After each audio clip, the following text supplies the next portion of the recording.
Hello दोस्तों, स्वागत है आपका आपके ही चैनल फार्मेसी नॉलेज में। आज हम एक ऐसे टॉपिक स्टार्ट करेंगे जिसके बारे में आपने पहले से ही पढ़ा होगा। वो टॉपिक है एंटीसेप्टिक्स एंड डिसइंफेक्टेंट और इनके रेस्पेक्टिव एग्जाम्पल का यूज आप अपने डेली लाइफ में पहले भी किए होंगे। इनके एग्जाम्पल हैं फिनॉल, डिटॉल, आयोडीन, क्लोरीन। ये सभी यूज आपने पहले से ही किया होगा। तो आज के वीडियो में हम जानेंगे ये फिनॉल डिटॉल होता क्या है या फिर कुछ और एंटीसेप्टिक और डिसइंफेक्टेंट होते क्या हैं। सबसे पहले जानेंगे हम एंटीसेप्टिक और डिसइंफेक्टेंट के डेफिनेशन के बारे में। तो सबसे पहले जानेंगे एंटीसेप्टिक क्या है। ऐसे सब्सटेंस जिसमें बैक्टीरियोस्टैटिक प्रॉपर्टीज हो। बैक्टीरियोस्टैटिक प्रॉपर्टी से आप जानते हैं बैक्टीरिया के ग्रोथ को स्टॉप करेगा। वो बैक्टीरिया को कंप्लीटली किल नहीं करेगा बट उसके ग्रोथ को स्टॉप करेगा। बैक्टीरिया के साथ साथ ये कुछ और माइक्रोब्स और पैथोजन को के ग्रोथ को इनहिबिट करता है, जिससे कि हमारे बॉडी में फर्दर होने वाले इन्फेक्शन और डिजीज का पॉसिबिलिटी रिड्यूस हो। तो ऐसे सब्सटेंस जिसमें बैक्टीरियोस्टैटिक प्रॉपर्टीज हो और जो पैथोजन और दूसरे माइक्रोब्स के ग्रोथ को इनहिबिट करके हमारे बॉडी में होने वाले इन्फेक्शन या डिजीज के पॉसिबिलिटी को रिड्यूस करे, उसे एंटीसेप्टिक कहा जाता है।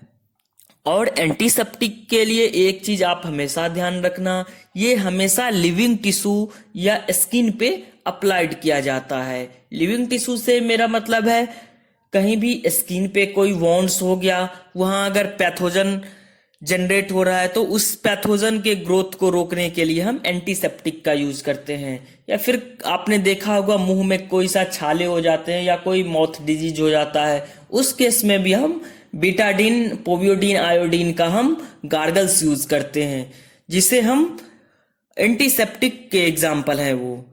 तो मौत के केस में भी हम लिविंग टिश्यू है तो उस केस में भी हम एंटीसेप्टिक का यूज करते हैं। अब हम बात करेंगे डिसइंफेक्टेंट के डेफिनेशन के बारे में। तो ऐसा केमिकल एजेंट जिसमें बैक्टीरियोसिडल प्रॉपर्टीज हो, इट मीन्स वो बैक्टीरिया या अदर पैथोजन के ग्रोथ को कंप्लीटली किल करे, बैक्टीरिया को कंप्लीटली किल करे, बट ये यूज किया जाता है इनर्ट सरफेस पे, नॉन लिविंग सरफेस पे। इनर्ट सरफेस से मेरा मतलब है घर के फ्लोर पे साफ करने के लिए, कोई सा इंस्ट्रूमेंट साफ करने के लिए। अगर आपने देखा होगा घरों में नल को साफ करने के लिए, घरों में पानी को साफ करने के लिए हम क्लोरीन का टैबलेट का यूज करते हैं। तो ये सारे डिसइंफेक्टेंट के एग्जाम्पल हैं।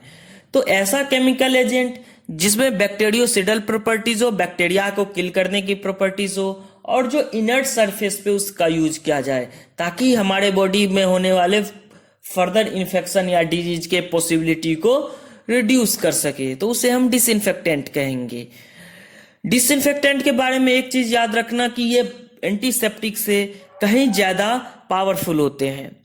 अब बात करेंगे हम एंटीसेप्टिक और डिसइंफेक्टेंट के क्या क्या क्वालिटीज होना चाहिए, कौन कौन से क्वालिटीज होना चाहिए जिससे वो अच्छा एंटीसेप्टिक और डिसइंफेक्टेंट बन सके। तो सबसे पहला है केमिकली स्टेबल होना चाहिए, कि आप जिस भी कंटेनर में इसे कंटेन कर रहे हो तो ये स्टेबल होना चाहिए उस कंटेनर में, उस कंटेनर के साथ कोई रिएक्शन करके दूसरा प्रोडक्ट फॉर्म नहीं होना चाहिए। इसके साथ ही ये चीप और इकोनॉमिकल होना चाहिए। इट मीन्स सभी व्यक्ति, प्रत्येक व्यक्ति इसका यूज कर सके, इस तरह से इसका प्राइस होना चाहिए। इसके साथ ही इसमें कोई स्पेसिफिक कलर होता है और इसके साथ ही हर एक एंटीसेप्टिक एंड डिसइंफेक्टेंट का अपना ऑर्डर होता है। नेक्स्ट पॉइंट है it is cidal and not merely static, destroying spores as well. सबसे ज्यादा अच्छा प्रॉपर्टीज तभी होगा जब ये बैक्टीरिया के ग्रोथ को कंप्लीटली किल करेगा। इसमें बैक्टीरियोसिडल प्रॉपर्टीज होगा। इसके साथ ही बैक्टीरिया अगर कोई जनरेट हो रहा है या कोई भी पैथोजन अपना स्पोर्स के थ्रू जनरेट हो रहा है, उसको भी डिस्ट्रॉय करने का पावर इस एंटीसेप्टिक और डिसइंफेक्टेंट में होना चाहिए, तभी इसे अच्छे क्वालिटीज का एंटीसेप्टिक एंड डिसइंफेक्टेंट माना जाएगा।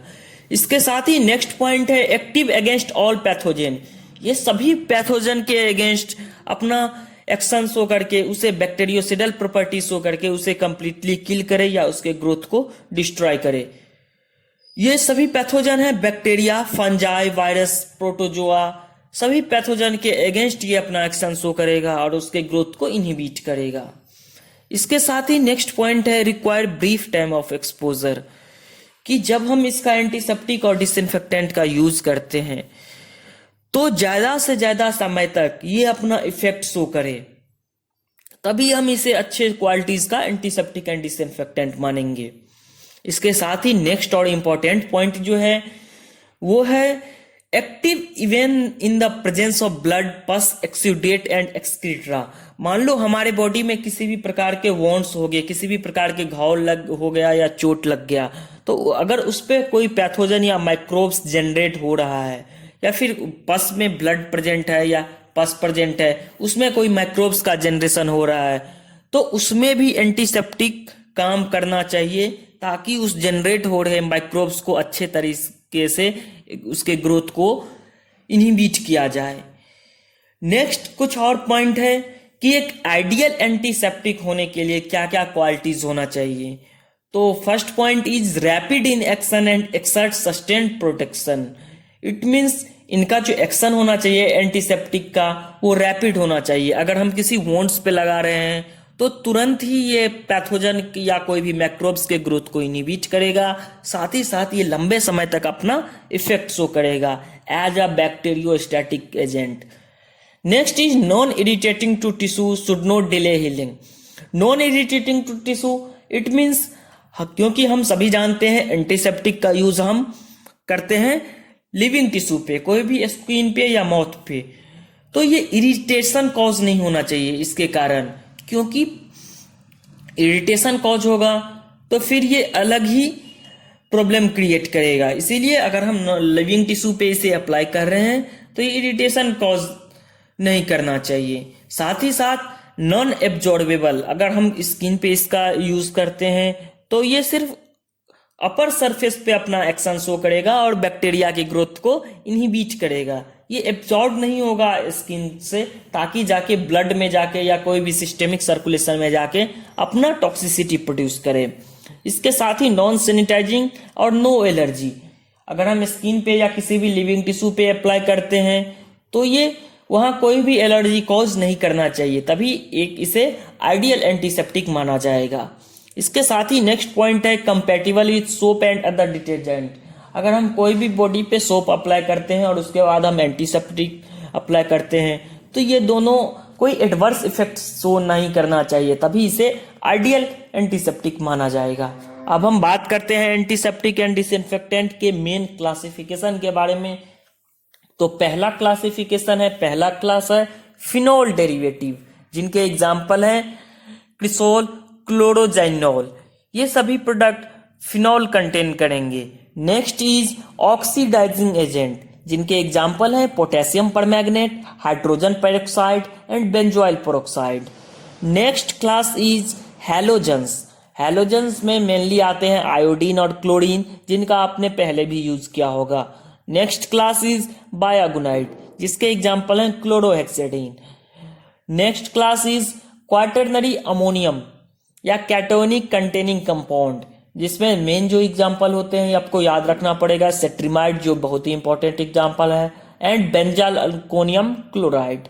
Next example is alcohols. Alcohol के जो मेन एग्जाम्पल हैं वो है इथेनॉल, जिसमें 70% अल्कोहल कंटेन होता है और ये सबसे अच्छा एंटीसेप्टिक माना जाता है।